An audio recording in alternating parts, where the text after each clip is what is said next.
Hello friends, कैसे हैं आप सब लोग। ज्ञानबाजी के सीरीज नंबर 4 के लेक्चर नंबर 1 में आप सबका स्वागत है। भैया, हमने अपना प्रॉमिस निभाया।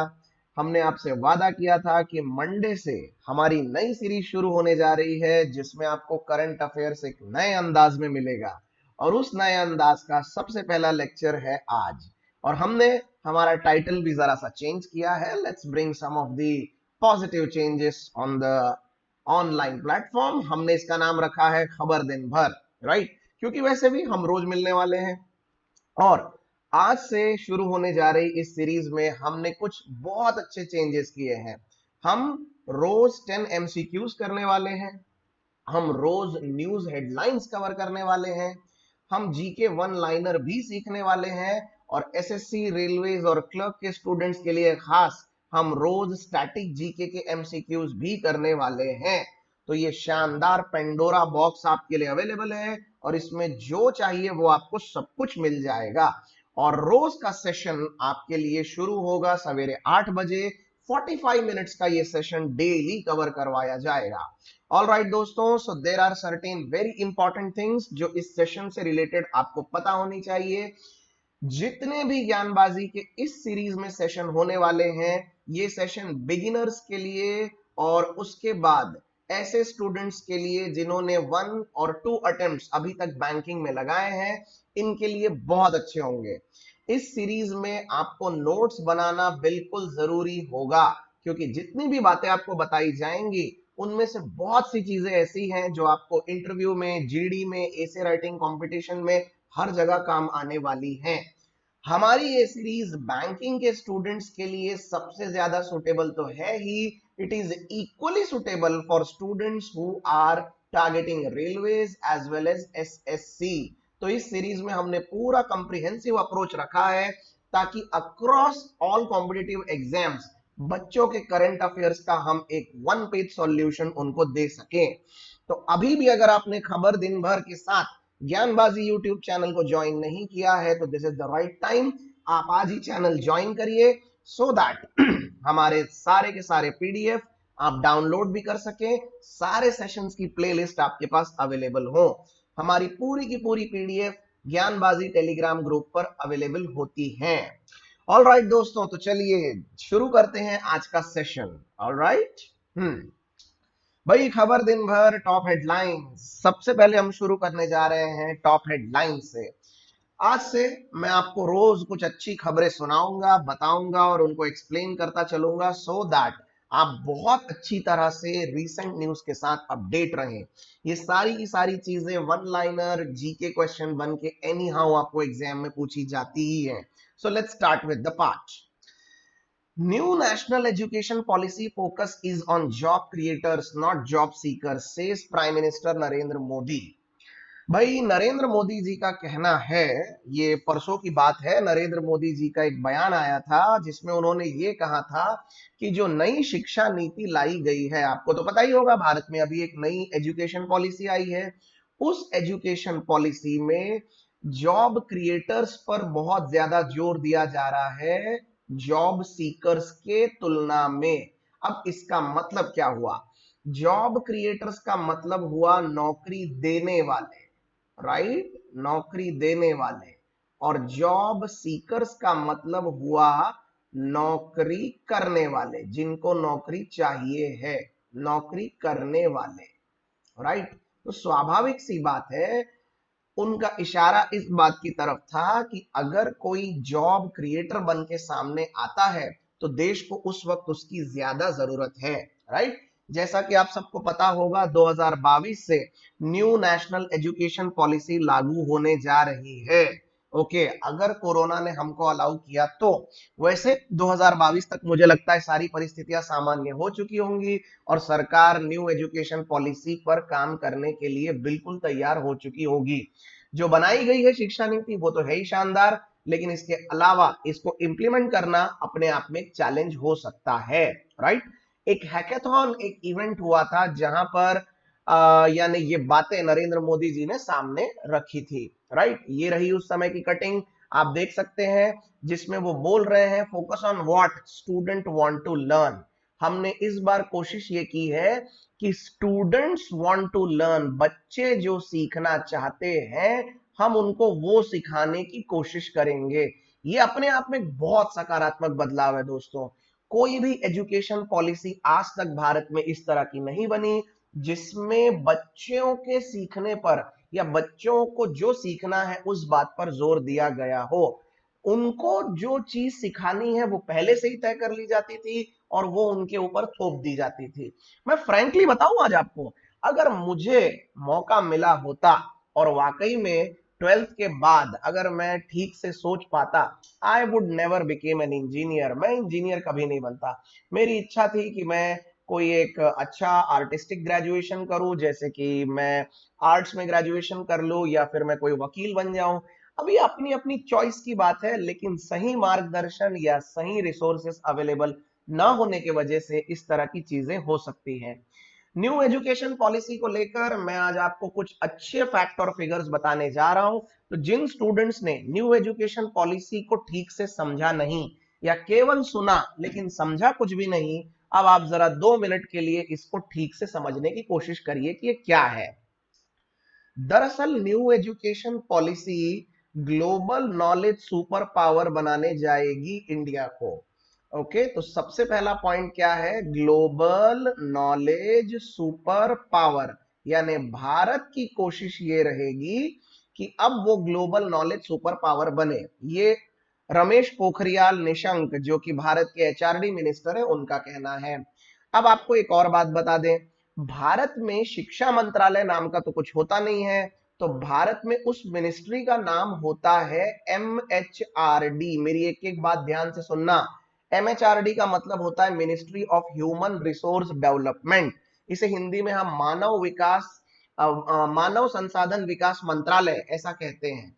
अब इसमें एक्चुअली में एजुकेशन भी आ जाता है, इसमें एक्चुअली में उसकी हेल्थ को भी ध्यान में रखा जाता है, इसीलिए आंगनवाड़ी में खाना वगैरह मिलता है ना, और इसके साथ ही साथ जॉब्स के ऊपर भी काम होता है। इसीलिए इन तीनों चीजों को क्लब करके भारत में मंत्रालय का नाम रखा गया है ministry of human resource development. लेकिन अब इसको चेंज करके सरकार इसका नाम बहुत सिंपल कर रही है, MOE, ministry of education. Right, ये बात आपको समझ में आ गई? अगर किसी ने आपको पूछा तो ये आप बता पाओगे। ओके, न्यू एजुकेशन पॉलिसी तो अभी आई है 2020 में, लेकिन इससे पहले एजुकेशन में बदलाव लाए गए थे 1968 में एंड 1986 में। ये 2 साल आप जरूर याद रखिएगा। इन 2 वर्षों में भारत में शिक्षा नीति पे बदलाव लाए गए थे। मुझे कमेंट थ्रेड में जरूर बताना 1968 में प्राइम मिनिस्टर कौन था और 1986 में कौन था। राइट, इस वक्त भारत में चल रहा है 10+2 सिस्टम। अब ये 10+2 सिस्टम क्या है जरा एक बार समझ लो। 10+2 सिस्टम का मतलब ये हुआ कि 12 साल का कंप्लीट एजुकेशन स्कूल का, 12 इयर्स ऑफ स्कूलिंग एजुकेशन या स्कूलिंग ऐसा बोल दें हम, 12 साल की स्कूलिंग। अब इसको चेंज करके 5 साल +3 साल +3 साल +4 साल, ऐसे 4 अलग अलग स्टेजेस में तोड़ा गया है। राइट, अब ये 5 +3 +3 +4, इसको मैं जरा अलग से आपको समझा देता हूं। Please watch this very very very carefully. इसका मतलब क्या है, ये 5 साल जो होंगे इसमें बच्चे को कोई एग्जाम नहीं देनी होगी। तो हम इसमें मान लेते हैं कि नर्सरी, उसके बाद लोअर केजी जिसे हम KG1 कहते हैं, उसके बाद अपर केजी जिसे हम KG2 कहते हैं, उसके बाद क्लास 1 और उसके बाद आएगा क्लास 2। ये 5 साल इसमें इंक्लूडेड होंगे। राइट, उसके बाद ये जो दूसरा है 3 साल, इसमें रहेगा क्लास 2, क्लास 3 और क्लास 4। राइट, देन जो स्टेज 3 रहेगा इसमें रहेगा क्लास 5, क्लास 6, नहीं सॉरी 2 तो यही हो गया, माफ करना, ये रहेगा 3, 4 और 5, और यहां आ जाएगा 6, क्लास 7 और क्लास 8, और उसके बाद 9th 10th 11th और 12th, ये चारों चीजें लास्ट में आएंगी। ये इस तरह की नई शिक्षा नीति डिजाइन की गई है। इसको सरकार ने नाम दिया है फाउंडेशनल। फाउंडेशन मतलब नींव रखने वाला। तो यहाँ पर बच्चों को कुछ भी नहीं, केवल स्कूल में जाकर खेलना है। कैन यू इमेजिन, सिर्फ जाकर खेलना है। अलग अलग गेम्स, अलग अलग टॉयज रहेंगे और बच्चे अपनी क्रिएटिविटी के हिसाब से जो मन में आया कर सकते हैं। ये इसीलिए ताकि स्कूल जाने से अब बच्चे डरेंगे नहीं, सरकार की सबसे पहली सोच ये है। उसके बाद दूसरे नंबर पर है क्लास 3, क्लास 4, क्लास 5। यहां से एक्चुअली में बच्चों की एग्जाम शुरू होगी और उनको छोटे छोटे एग्जाम्स देने पड़ेंगे। इसे नाम दिया गया है प्रिपरेटरी। प्रिपरेटरी फाउंडेशन में कोई एग्जाम नहीं होने वाला है, यहां पर छोटे मोटे एग्जाम होंगे। तीसरे नंबर पर आता है मिडिल। यहाँ मिडिल में अब बच्चे को एग्जाम भी देने हैं, सिलेबस को सीरियसली भी लेना है, लेकिन अच्छी बात यह है कि उसे वोकेशनल ट्रेनिंग यहां से मिलनी शुरू हो जाएगी। This is something very very very revolutionary. यानी क्लास 6 से ही बच्चे को अब प्रैक्टिकल चीजें कैसे करनी होती है उसके बारे में नॉलेज मिलेगा। यानी सिर्फ किताबी रट्टा ज्ञान नहीं रहेगा, अब उसे चीजें प्रैक्टिकली करनी पड़ेंगी, तो उसे काम सीखना पड़ेगा। अगर कोई बच्चा फर्नीचर मैन्युफैक्चरिंग करना चाहता है, कर सकता है। अगर किसी बच्चे को मान लेते हैं खाना बनाना सीखना है, बिल्कुल किया जा सकता है। यानी प्रैक्टिकल चीजें सिखाई जाएंगी। और उसके बाद 9, 10, 11, 12 यहां पर इस पार्ट को बोला गया है सेकेंडरी, जहां पर वो अपने सब्जेक्ट्स चुन सकता है और सीरियसली चीजों को सीखेगा भी, थ्योरेटिकली और प्रैक्टिकली। तो इस तरीके से इसको अलग अलग पार्ट्स तोड़ा गया है। अगर आप उम्र के हिसाब से देखेंगे तो ये जो पहला पार्ट है ये 3 साल से 8 साल के बच्चों के लिए है। सेकंड वाला जो पार्ट है वो 8 साल से 11 साल के बच्चों तक का रहेगा। तीसरा पार्ट जो है वो 11 साल से 14 साल तक के बच्चों के लिए रहेगा। और चौथा पार्ट जो है वो 14 से 18 साल तक के बच्चों के लिए रहेगा। यानी 18 साल का ये कंप्लीट एक स्कूलिंग सिस्टम सरकार ने तैयार किया है। ये आपको समझ में आ गया दोस्तों, ये सब क्लियर है। हाँ, एक और इसमें घोषणा ये हुई है कि अब से एमफिल नाम का कोई कोर्स नहीं होगा। अब से का मतलब आप सीधे अभी जाकर यूनिवर्सिटी में पता मत कर लेना। ये 2022 से लागू होने वाला है, तो प्लीज 1-2 साल तो इसको अभी इंप्लीमेंट होने के लिए लगेंगे। भारत की जीडीपी का अभी तक 4.3% हिस्सा ये एजुकेशन में लगाया जाता था, right. 4.3% of GDP for education, ये अभी तक का हिसाब था। सरकार ने इसको बढ़ाकर अब 6% कर दिया है। भैया इस बात से तो हम बहुत खुश हैं, क्योंकि एजुकेशन एक ऐसी चीज रही भारत में जिसके बारे में मंत्रियों को ख्याल सबसे लास्ट में आता है, क्योंकि ऑब्वियसली बच्चे किसी का वोट बैंक तो होते नहीं, तो इसकी तरफ ध्यान देने का तो सवाल बनता ही नहीं है। लेकिन चलिए, देर आए दुरुस्त आए, चीजों में बदलाव तो आए हैं, राइट। और ये पूरी की पूरी न्यू नेशनल एजुकेशन पॉलिसी कब से इंप्लीमेंट होने वाली है? It will be implemented from 2022। अब इसमें अटकलें लगाई जा रही है कि कोरोना बीच में आ गया तो क्या होगा। कोरोना बीच में आ गया तो हर चीज पोस्टपोन होगी यार, उसमें सोचना क्या है। लेकिन हम तो यही दुआ करेंगे कि ऐसा कुछ ना हो। न्यू एजुकेशन पॉलिसी को लेकर बहुत जल्द मेरा एक वीडियो आने वाला है दोस्तों, प्लीज उसको आप जरूर देखिएगा। आपको एक बहुत ढंग से चीजों को मैं फैक्ट और फिगर और शानदार एनिमेशन के साथ समझाने वाला हूं। आई होप आपको ये पार्ट पूरा क्लियर हुआ। चलते हैं हमारी अगली खबर पे। Trump says will ban TikTok amid pressures on Chinese owner to sell. भैया डोनाल्ड ट्रंप को भी नरेंद्र मोदी जैसा एक जुनून सवार हो गया है और उन्होंने भी डिसाइड कर लिया है कि टिकटॉक को बंद करना है। आपको तो पता ही है, भारत और चीन के बीच में गलवान घाटी में लद्दाख में जो कुछ हुआ और उसके बाद जो हमारे सोल्जर्स को जो वीर गति को प्राप्त हुए, उस बात से नाराज होकर भारत ने चाइना के बहुत सारे एप्स को बैन कर दिया और उसमें एक सबसे बहुचर्चित, सबसे पॉपुलर ऐप थी टिकटॉक। लेकिन अकेला भारत ही इस वक्त चाइना के साथ खराब रिलेशंस में नहीं है। चाइना एक ऐसा देश है जिस नालायक ने हर किसी से दुश्मनी करके रखी है, तो ये तो इंडिया है।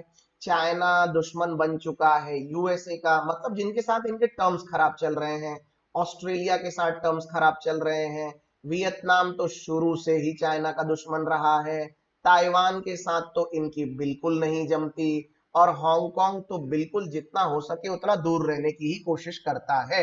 तो देखा जाए तो चाइना अपनी दादागिरी के दम पे हर किसी को सप्रेस करने की कोशिश करता है। बहरहाल इस खबर में ये बताने की कोशिश की गई है कि प्रेसिडेंट डोनाल्ड ट्रंप ने अभी अभी ये डिसीजन लिया है कि टिकटॉक को वो अपने देश में भी बैन करने वाले हैं। और रीजन क्या बताया गया है? रीजन ये बताया गया है कि उनके नेशनल सिक्योरिटी को टिकटॉक से खतरा है, क्योंकि टिकटॉक में ऐसे बहुत सी चीजें हैं जिसके थ्रू इंटरनल इंफॉर्मेशन सीधे सीधे चाइनीज सरकार तक चली जाती है। आपको मैं बता दूं, टिकटॉक जो है वो बीजिंग की एक कंपनी बाइट डांस, इस कंपनी द्वारा बनाया गया ऐप है। तो आप जरा इस नाम को याद रखिएगा। अगर कोई पूछे कि टिकटॉक कौन डेवलप करता है, it is ByteDance. Okay, तो अब क्या होगा? क्या हमारे जैसे उनके भी सारे पब्लिक के हाथ से टिकटॉक छीन लिया जाएगा? देखिए दोस्तों, ऐसा है कि माइक्रोसॉफ्ट नाम की एक कंपनी है जो कि आप जानते ही होंगे, अमेरिका की माइक्रोसॉफ्ट कंपनी बाइट डांस के साथ नेगोशिएशंस में है टिकटॉक ऐप को खरीदने के लिए। एक बार टिकटॉक ऐप को खरीद लिया जाएगा तो टिकटॉक एक उनके देश के अंदर फुल सिक्योरिटी वाली एक ऐप बन जाएगी। तो माइक्रोसॉफ्ट के साथ अभी उनके नेगोशिएशन चालू हैं, देखते हैं आगे क्या होगा इसके ऊपर, राइट। डोनाल्ड ट्रंप की ये कुछ उस समय की न्यूज है जो मैंने आपके लिए कटिंग्स उसकी सामने लाई है, तो होप आपको ये बातें समझ में आ रही होंगी, राइट। अब जरा इसमें मैं दो चार बातें आपको समझा देता हूं।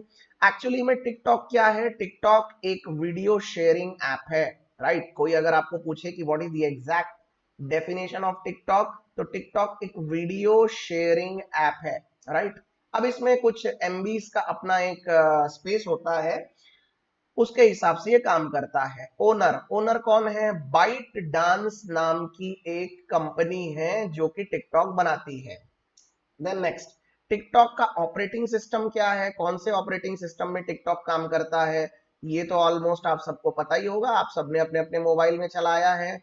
मतलब ये आईओएस और एंड्रॉइड दोनों ही वर्जन्स में बहुत अच्छा काम कर लेता है, राइट। उसके बाद टिकटॉक कितने लैंग्वेजेस में अवेलेबल है, ये बात भी आप याद रखिए।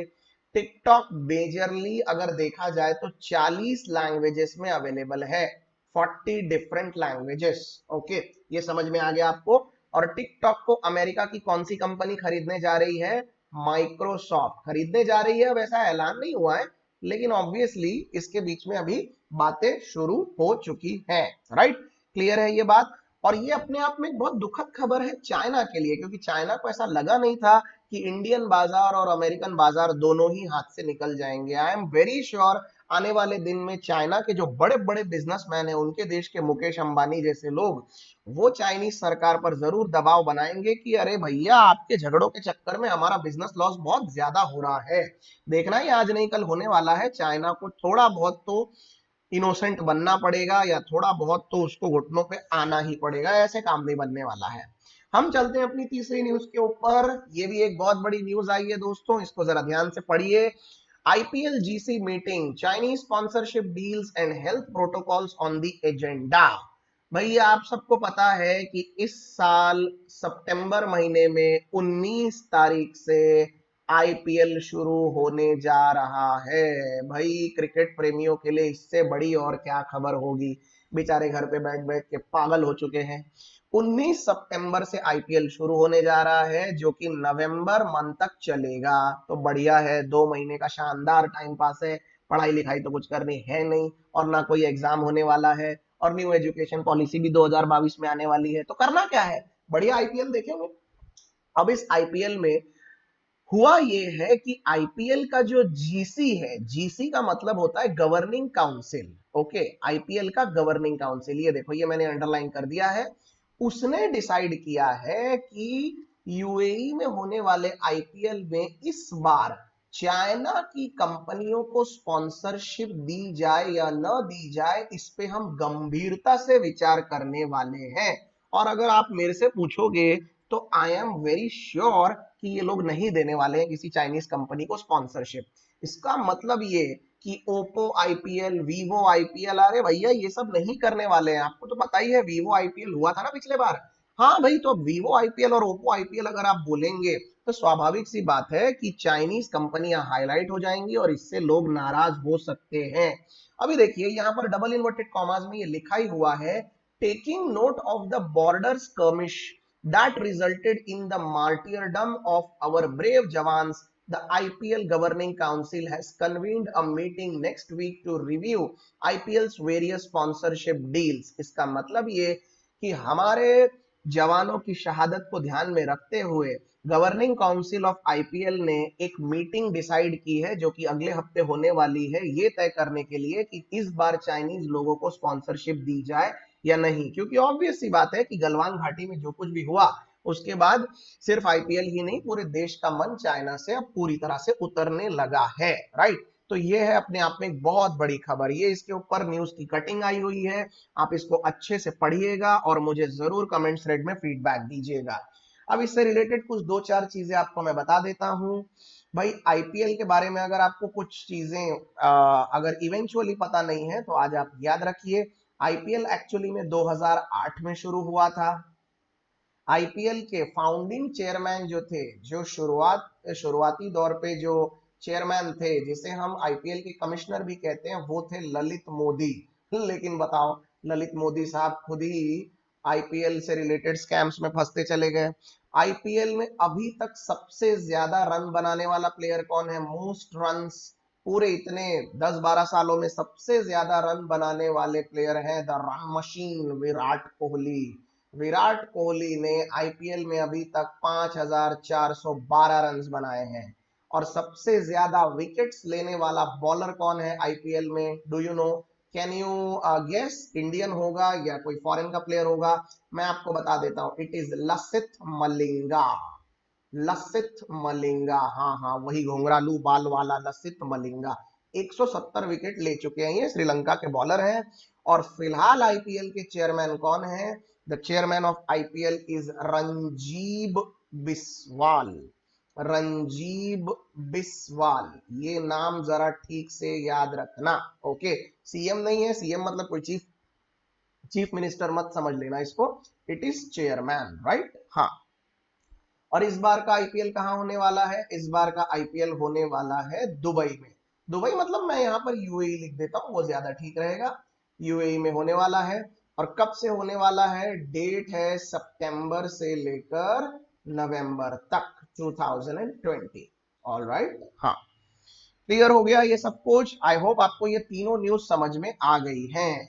हाँ भाई, चलते हैं हमारे दूसरे पड़ाव पर, द मोस्ट इंपॉर्टेंट 10 एमसीक्यूज। अब बात करते हैं करंट अफेयर्स के सबसे इंपॉर्टेंट जी के क्वेश्चंस की, जो पिछले 2-4 दिनों में सबसे ज्यादा हाईलाइटेड रहे। मेरी बात याद रखना, ये सारे क्वेश्चंस एग्जाम में बिल्कुल आएंगे। चलिए शुरुआत करते हैं क्वेश्चन नंबर 1 से। Which Indian state has become the first in India to pass bills for having 3 capitals of the state? Bharat के ऐसे राज्य का नाम बताइए जिसने अपने पार्लियामेंट में यानी अपने सदन में एक बिल पास करवाया है जिसके तहत 3 कैपिटल्स उसके राज्य में हो सकती हैं। तो 4 ऑप्शन है, हिमाचल प्रदेश, गुजरात, आंध्र प्रदेश या उत्तराखंड। सही जवाब है ऑप्शन नंबर सॉरी माफ करना, option number C, Andhra Pradesh. So the right answer for question number 1 is C, Andhra Pradesh. एक मिनट में जरा इसका कलर चेंज कर लूं so that it will be easy for us to identify the note part। ठीक है, आंध्र प्रदेश। हाँ भाई, अब आंध्र प्रदेश के सीएम साहब का नाम बता दीजिए जरा। सीएम कौन है आंध्र प्रदेश के? YSRJM रेड्डी। बाप रे, इतना लंबा चौड़ा नाम। YSR इनके डैडी का नाम है, जगन मोहन रेड्डी इनका खुद का नाम है, राइट। तो आंध्र प्रदेश में ये हुआ है। वैसे आंध्र प्रदेश में कोरोना केसेस का क्या हाल है? अरे बहुत बुरा है, साउथ के स्टेट्स में कोरोना सबसे ज्यादा आया हुआ है। ली टेंग हुई, who passed away recently, was the former president of which of this country? Lee Teng Hui ये कौन से देश के फॉर्मर प्रेसिडेंट थे जिनकी अभी अभी मृत्यु हुई है? 4 ऑप्शन है, साउथ कोरिया, ताइवान, वियतनाम या थाईलैंड। क्या लगता है आपको? सही जवाब है option number B, Taiwan, right, Taiwan. दोस्तों, आपको ताइवान के बारे में एक चीज पता है या नहीं? मैं आज आपको बता देता हूं। देखो, ये है चाइना, राइट, और चाइना से सटा हुआ बिल्कुल एक छोटा सा आइलैंड है ताइवान, ये ऐसा बाजू में है, राइट। अब हुआ ये था कि चाइना में जो एक बहुत बड़ी पब्लिक फिगर है माओ जेडोंग, जो चाइना के सबसे पहले प्रेसिडेंट थे, वो माओ जेडोंग का झगड़ा हो गया था उनके यहाँ के एक और बहुत popular leader Chiang Kai Shek के साथ। और चियांग काई शेक बिल्कुल नहीं चाहते थे कि माओ जेडोंग प्रेसिडेंट बने, एंड माओ जेडोंग बिल्कुल नहीं चाहते थे कि चियांग काई शेक सामने आए, राइट। दोनों के बीच में झगड़ा हुआ, साम दाम दंड भेद सब लगाकर माओ जेडोंग पब्लिक को ये समझाने में सफल हो गए कि उनके देश के लिए कम्युनिस्ट पार्टी सबसे अच्छी रहेगी और वो उसके सुप्रीमो बनेंगे। ऐसा होने के बाद माओ जेडोंग ने चियांग काई शेक को भगा दिया। चियांग काई शेक अपने कुछ लोगों के साथ वहां से निकले और जाकर एक आइलैंड पे छुप गए, और उसी आइलैंड को आज हम ताइवान के नाम से जानते हैं। झगड़ा इन दोनों में इस बात का है कि चाइना ताइवान को अपना ही एक हिस्सा मानता है। चाइना कहता है कि आज से कुछ साल पहले हमारा एक लीडर वहां भागकर चला गया था, तो ये ताइवानीज होते कौन है अपने आप को दूसरी कंट्री बोलने वाले? अरे भैया, हम खुद इनको कैप्चर कर लेंगे, जब मन में आएगा इनको अपने कंट्री में शामिल कर लेंगे। ये है पूरी की पूरी बहस, जबकि ताइवान ऐसा बिल्कुल भी नहीं चाहता है। आते हैं क्वेश्चन नंबर 3 पे। Which country was the chair of the BRICS environment ministers meeting 2020 held recently? चार ऑप्शन है हमारे सामने, चाइना, साउथ अफ्रीका, इंडिया या रशिया। अब आपको तो पता ही है ब्रिक्स का फुल फॉर्म क्या है, Brazil, Russia, India, China, South Africa. Option में यही कंट्रीज रहने वाली है। फिलहाल हमारे पास राइट आंसर है इसका option number D, Russia, right, Russia. BRICS की मीटिंग जो है ये रशिया में होने वाली है। The world breast feeding week is celebrated annually from, okay, ये स्तनपान दिवस, विश्व स्तनपान दिवस, ये कब मनाया जाता है? 25 से 31 जुलाई, 1 से 7 अगस्त, 30 जुलाई से 5 अगस्त, या week beginning from first Saturday of August? चार ऑप्शन है हमारे सामने, क्या लगता है आपको, what is the right answer? It's 1 to 7 of August, तो ये ऑलरेडी चल रहा है।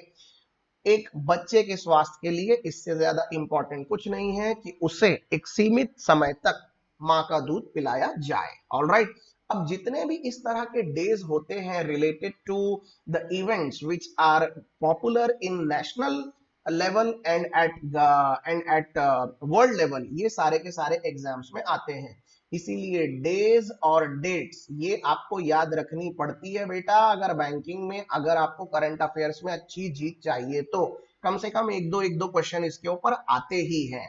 फिलहाल चलते हैं क्वेश्चन नंबर 5 पे। Renowned politician Amar Singh has passed away at the age of 64। He was a member of Rajya Sabha from which state? Amar Singh एक बहुत ही बहुचर्चित नेता हुआ करते थे। इनकी अभी अभी मृत्यु हुई है 64 वर्ष की आयु में। ये कौन से प्रदेश की, ये कहां कहां के राज्यसभा के मेंबर थे? गुजरात, राजस्थान, मध्य प्रदेश या उत्तर प्रदेश? पांच ऑप्शन है हमारे, चार ऑप्शन है हमारे सामने। राइट आंसर है उत्तर प्रदेश। ये उत्तर प्रदेश से आते हैं और वहां की राज्यसभा के मेंबर थे। ये सपा के थे, यानी कि एसपी यानी समाजवादी पार्टी के थे, वही साइकिल वाली पार्टी, राइट। हाँ, चलते हैं आगे। Question number 7।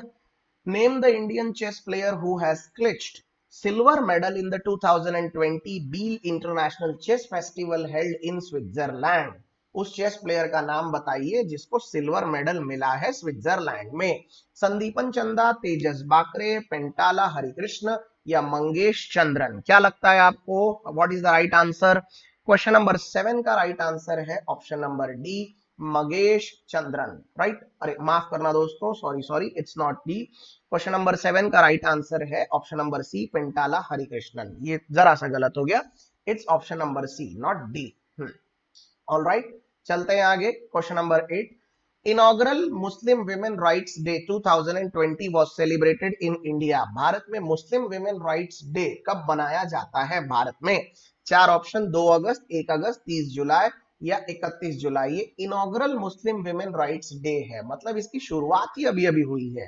तो 2 अगस्त, 1 अगस्त, 30 जुलाई या 31 जुलाई? क्या लगता है आपको, क्या होगा राइट आंसर? यहां पर राइट आंसर है 31 जुलाई। The right answer is option number D, 31st of July, यानी ये दिन ऑलरेडी 2 दिन पहले था। Okay, now this is something very important question, क्योंकि अगर ये शुरुआत हुई है तो स्वाभाविक सी बात है इस तरह के क्वेश्चन एग्जाम में बहुत अट्रैक्ट करेंगे एग्जामिनर को। मैंने आईएम पे लिख के रखा है, आप जरूर इसको याद रखिएगा। चलते हैं हमारे अगले सवाल पे। What was the profession of Sonam Tshering Lepcha who has passed away recently? Sonam Tshering Lepcha का प्रोफेशन क्या था जिनकी अभी अभी मृत्यु हुई है? चार ऑप्शन है, स्पोर्ट्समैन, म्यूजिशियन, सोशल एक्टिविस्ट या माउंटेनियर। क्या लगता है आपको? What should be the right answer? Actually she was a musician. Check करें। Yes, the right answer is musician. अब ये भी एक इंपॉर्टेंट क्वेश्चन है, इस तरह के भी क्वेश्चन एग्जाम में आते हैं, तो इसीलिए इसको भी याद रखिएगा। मैंने जानबूझ के एकदम चुन चुन के क्वेश्चन लाए हैं आपके लिए, सो दैट आपकी तैयारी एकदम सटीक और अलाइंड हो।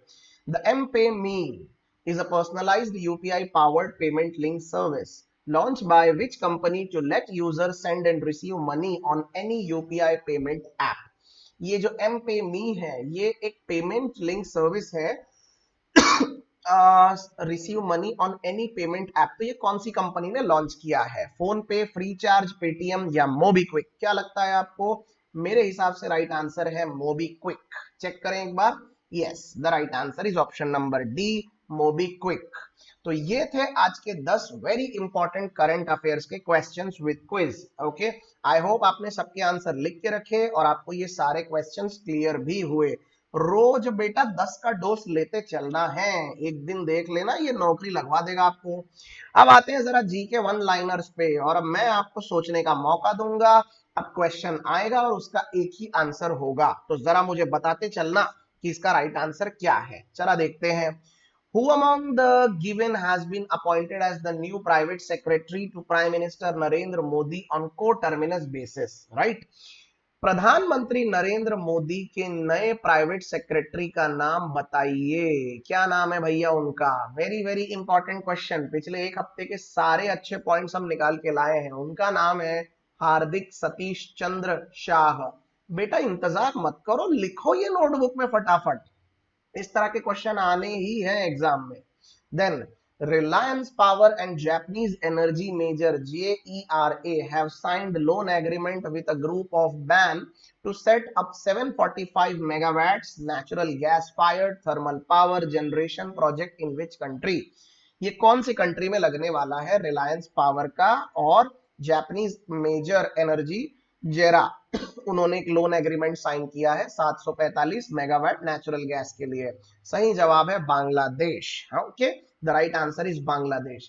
आप मुझे बता सकते हो क्या? जॉय मातार काली मंदिर, काली टेम्पल, ये एक टेम्पल, अब 300 वर्ष पुराना एक टेम्पल, भारत की गवर्नमेंट कौन से देश के लिए बना के देने वाली है, जिसकी धरोहर को हम संभालने की कोशिश कर रहे हैं? Do you have any idea? The right answer here is once again Bangladesh. Bangladesh में एक मंदिर है जिसके लिए 1.33 करोड़ बांग्लादेशी टका खर्च करके भारत सरकार वो मंदिर वहां पर बचाने की कोशिश कर रही है। Very good initiative. Question number 3, which among these companies is the most valuable companies in the world in terms of MCAP as of 1st of August 2020? MCAP का मतलब होता है दोस्तों मार्केट कैप, और मार्केट कैप का मतलब होता है कि आपके एक शेयर की कीमत multiply by total number of share जो आपने मार्केट में उतारे हैं। फिर से एक बार बोल दूं, आपके एक शेयर की कीमत यानी पर share price multiply by total number of share, total number of share जो आपने बाजार में उतारे हैं, total number of shares outstanding कहते हैं उसको। इन दोनों को मल्टीप्लाई करने के बाद सबसे ज्यादा अमाउंट जिसका आएगा उसका एम कैप सबसे बड़ा होगा। तो दुनिया में सबसे बड़ा एम कैप किसका है? यहाँ पर रिलायंस रिलायंस मत बोल देना, हम दुनिया की बात कर रहे हैं। The right answer here is Apple. Right, Apple दुनिया की सबसे वैल्यूएबल कंपनी है। लेकिन अगर हम इंडिया की बात करें तो it is RIL, Mukesh Ambani. चौथा question, who has been appointed as the new managing director and CEO of ICRA limited? ICRA limited के नए मैनेजिंग डायरेक्टर और CEO साहब का नाम बताइए। चार ऑप्शन तो नहीं, अब वन लाइनर है। सही जवाब है N शिवरामन। ओके, ये भी एक बहुत बहुत बहुत इंपॉर्टेंट क्वेश्चन है बेटा, ये एग्जाम में आने वाला है, तो इसको भी जरा याद रखना। और पांचवा, who has been appointed as the chief commissioner of the newly set up of central consumer protection authority? Bharat में CCPA के नए चीफ कमिश्नर कौन नियुक्त किए गए हैं? क्या लगता है आपको? मैं बता देता हूं, एक फीमेल है, नाम है इनका Nidhi Khare, right. Now this is also very very very important question, तो ये भी याद रखना आप। मैंने जहां जहां स्टार मार्क लगाया है ये सब कुछ बेहद इंपॉर्टेंट है। ये आखिरी के तीनों ही क्वेश्चन इनफैक्ट काफी इंपॉर्टेंट है। Then coming up next, the Atal Innovation Mission has launched the AIM ICREST in collaboration with which of these organizations? The right answer here is Bill and Melinda Gates Foundation. Atal innovation mission जो है उन्होंने bill and Melinda Gates foundation के साथ ये launch किया है। और bill और मेलिंडा कौन है भैया, इनके बारे में पता है कि नहीं? ये बिल है बिल गेट्स साहब, जो कि दुनिया के सबसे अमीर आदमियों की लिस्ट में आते हैं, जो कि माइक्रोसॉफ्ट के मालिक हैं, और मेलिंडा उनकी वाइफ है। और बिल और मेलिंडा गेट्स फाउंडेशन दुनिया का सबसे बड़ा फाउंडेशन है जो बहुत सारे एनजीओ चलाता है और उनको फंडिंग देता है। इनका काम है एजुकेशन के ऊपर, हेल्थ के ऊपर काम करना, अच्छी बात है। Question number 7, green AG project has recently been launched in Mizoram for sustainable transformation of agriculture sector. The project is being funded by which organization? इस प्रोजेक्ट को कौन से ऑर्गेनाइजेशन ने पैसे दिए हैं या उसको स्पॉन्सर किसने किया है? सही जवाब है global environment facility. The right answer is global environment facility. Question number 8, Government has further extended the deadline for filing income tax returns for the fiscal 2018-19. What is the new deadline? सरकार ने corona virus की वजह से income tax file करने की deadline को लगातार आगे बढ़ाया है। इस वक्त आखिरी डेडलाइन क्या रखी है? आखिरी तो होती है डेडलाइन, अब रखी है 30 सितंबर 2020। पहले जून तक रखी थी और अब इसको बढ़ाकर सितंबर तक रख दी गई है। डोंट वरी, ये अब इसके बाद सीधा 31 मार्च 2021 तक भी जा सकती है। हा हा, अच्छी बात है। टैक्स तो कोई भरता है नहीं, जो भर रहे हैं वो भी कम ही भर रहे हैं। ये अपने आप में एक बहुत बड़ी दुविधा है भैया, भारत में टैक्स कलेक्शन जबरदस्त आना बहुत जरूरी है। The new National Education Policy NEP 2020 approved by the government will replace which policy? Very very very important question. New national education policy जब लॉन्च होगी तो वो कौन सी पॉलिसी को रिप्लेस कर चुकी होगी? वो रिप्लेस कर चुकी होगी एनईपी 1986। याद है ना, मैंने वो रफ शीट में आपको बताया था कि इससे पहले दो एजुकेशन पॉलिसी आ चुकी है भारत में, एक आई थी 1968 में और दूसरी आई है 1986 में। तो स्वाभाविक है कि ये 2020 वाली इसको रिप्लेस कर देगी। ये था सवाल। और आखिरी जीके वन लाइनर का क्वेश्चन आज के लिए, who has been awarded as the 2019-20 premier league golden boot award? Premier league golden boot award से किस खिलाड़ी को नवाजा गया है? सही जवाब है Jamie Vardy. Jamie Vardy. Now this is also very important question. तो अब इस पार्ट में जो जो इंपॉर्टेंट क्वेश्चन है उनको मैं टिक कर देता हूं। ये वाला question number 9 this is important and question number 10 this is important, इसको याद रखिएगा आप। मैं आपको इसके साथ जो जो अत्यंत जरूरी चीजें हैं वो टिक करके भी दे रहा हूं, सो दैट आपको एग्जाम के समय रिवीजन करने में कोई दिक्कत ना हो। चलते हैं हमारे आखिरी पड़ाव पर, स्टैटिक जीके। एसएससी, रेलवेज और क्लर्क वाले बच्चों के लिए अब स्टैटिक जीके भी डेली के डेली हम कवर करवाने वाले, और वैसे भी स्टैटिक जीके हर किसी के लिए जरूरी है ही, ये आपको याद रखना ही पड़ेगा। SSC, clerk and railways, everyone must have a very good examination on static GK and they must be very thorough with this. So let's start with some of the questions on static GK. Which city houses the Devi Ahilyabai Holkar international airport? Bharat में Devi Ahilyabai Holkar international airport कौन से शहर में है? बड़ा ही easy सवाल है, चार क्वेश्चन है, चार ऑप्शन है, चेन्नई, इम्फाल, इंदौर या विशाखापट्टनम। आप बताइए कहां होगा? भाई देवी अहिल्याबाई होलकर यूनिवर्सिटी ही इंदौर में है, तो स्वाभाविक है कि ये एयरपोर्ट भी इंदौर में ही होगा। मुझे तो लगता है सी शुड बी राइट आंसर। देखा, एब्सोल्युटली। क्या आप बता सकते हैं भोपाल के एयरपोर्ट का नाम क्या है? मैं बता देता हूं, राजा भोज। क्या आप बता सकते हैं हैदराबाद के एयरपोर्ट का नाम क्या है? मैं बता देता हूं, RGIA, Rajiv Gandhi international airport. क्या आप बता सकते हैं बैंगलोर के एयरपोर्ट का नाम क्या है? मैं बता देता हूं, Campa Gowda international airport, right, ये ऐसा नाम है। ऑल राइट, चलते हैं आगे क्वेश्चन नंबर 2 की तरफ। In which stated the Sardar state I mean the Sardar Sarovar dam has been constructed on Narmada river. Sardar Sarovar dam कौन से स्टेट में नर्मदा नदी के ऊपर बनाया गया है? तमिलनाडु, आंध्र प्रदेश, गुजरात या मध्य प्रदेश? बड़ा ही सिंपल सवाल है। नर्मदा नदी जो मध्य प्रदेश से निकलती है और अरब सागर में गिरती है, तो स्वाभाविक है कि नर्मदा नदी मध्य प्रदेश से होते हुए किसी अरब सागर के किनारे बसे हुए राज्य तक जाती होगी। तो ऐसे तो दो तीन है, महाराष्ट्र भी है, गुजरात भी है, पर सही जवाब क्योंकि महाराष्ट्र ऑप्शन में है ही नहीं, तो वो होना चाहिए गुजरात। क्या लगता है आपको? Yes, the right answer is option number C, Gujarat. और वैसे भी सरदार सरोवर, तो ये सरदार तो हमारे सरदार वल्लभ भाई पटेल हैं, जो खुद गुजरात से आते हैं, तो स्वाभाविक है कि थोड़ा सा कॉमन सेंसिकल था ये। क्वेश्चन नंबर 3 पे आते हैं। Where is the headquarter of European Investment Bank? European Investment Bank का हेडक्वार्टर कहाँ है? चार option, Milan Italy, Frankfurt Germany, London England या प्लाटियो लग्जमबर्ग। टेल मी, कहाँ है इसका headquarter? Where do you see? The right answer is Plateau Luxembourg. एक बहुत ही छोटी सी सिटी है जिसे कंट्री का दर्जा दिया गया है, प्लाटियो लग्जमबर्ग। मैं जिस कंपनी में काम करता था उनका एक बहुत बड़ा रिसर्च लैब भी प्लाटियो लग्जमबर्ग में ही था। Right, I was working with Goodyear tyres, जो कि एक टायर मैन्युफैक्चरिंग कंपनी है। उन वहां हमारे यहाँ से भी बहुत से एम्प्लॉय लग्जमबर्ग जाते थे for their tyre research. All right, so मुझे इसलिए ये नाम याद है। Question number 4, name the popular folk song of Uttar Pradesh. Uttar Pradesh के फोक सॉन्ग का नाम क्या है? चार ऑप्शन है, मांग, कजरी, बोली या नन ऑफ द अबव। क्या लगता है आपको? देखा जाए तो तीन ही ऑप्शन है, नन ऑफ द अबव भी हो सकता है। खैर, बोलिए right answer. The right answer here is Kajari. Right, अब वो कजरारे कजरारे वो वाली चीजें इसी में से निकली हुई है जो आप बॉलीवुड में सुनते रहते हो ना। हाँ, लेकिन एक्चुअली में फोक सॉन्ग कजरी है उसका नाम। पांचवा और आखिरी question, Idukki dam of Kerala is built across which river? जो इदुकी डैम है केरला में, ये कौन सी नदी पर बना हुआ है?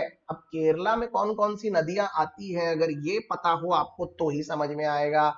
भाई, Periyar river, Brahmaputra river, Narmada river और कृष्णा रिवर। भाई, दो ऑप्शन तो इतने दूर दूर तक इनवैलिड हैं कि कोई बच्चा भी उनको एलिमिनेट कर लेगा। ब्रह्मपुत्र नदी केरला में तो घुसेगी नहीं, नर्मदा नदी भी केरला जाती नहीं, तो ये दो ऑप्शन तो मैंने तो 50-50 दे ही दिया आपको। अब आप जरा गेस कर लीजिए, पेरियार है या कृष्णा रिवर है? Right answer is option number A, Periyar, क्योंकि कृष्णा रिवर भी केरला में नहीं है। So the right answer has to be option number A, Periyar river, और इसी पर पेरियार डैम भी बनाया गया है। राइट, सो क्लियर हुए आपको ये स्टैटिक जीके के सवाल। इसी तरीके से रोज हम आपके लिए static GK, current affairs, top headlines, GK one liner सब कुछ लाते रहेंगे और आपकी तैयारी बहुत ही कंप्रिहेंसिव कर देंगे। तो बने रहिए और हमारे साथ पढ़ते रहिए और अपने करंट अफेयर्स की तैयारी में कोई भी कमी मत आने दीजिए। दोस्तों, आज के लिए केवल इतना ही। पीडीएफ डाउनलोड करना बिल्कुल मत भूलिएगा। टेलीग्राम चैनल की लिंक मैंने इस वीडियो के लास्ट में दी हुई है, वहां जाइए और आज की पीडीएफ जरूर जरूर जरूर डाउनलोड करिए। और आपको एक और बात मैं याद दिला दूं, 12 बजे आज से ही द हिंदू का एनालिसिस एडिटोरियल पार्ट शुरू हो रहा है, तो उसको मिस मत करना। ऑलराइट, तो चलिए मिलते हैं कल फिर सुबह और इसी तरीके से अपनी तैयारी को आगे बढ़ाएंगे। तब तक के लिए अलविदा, बाय बाय।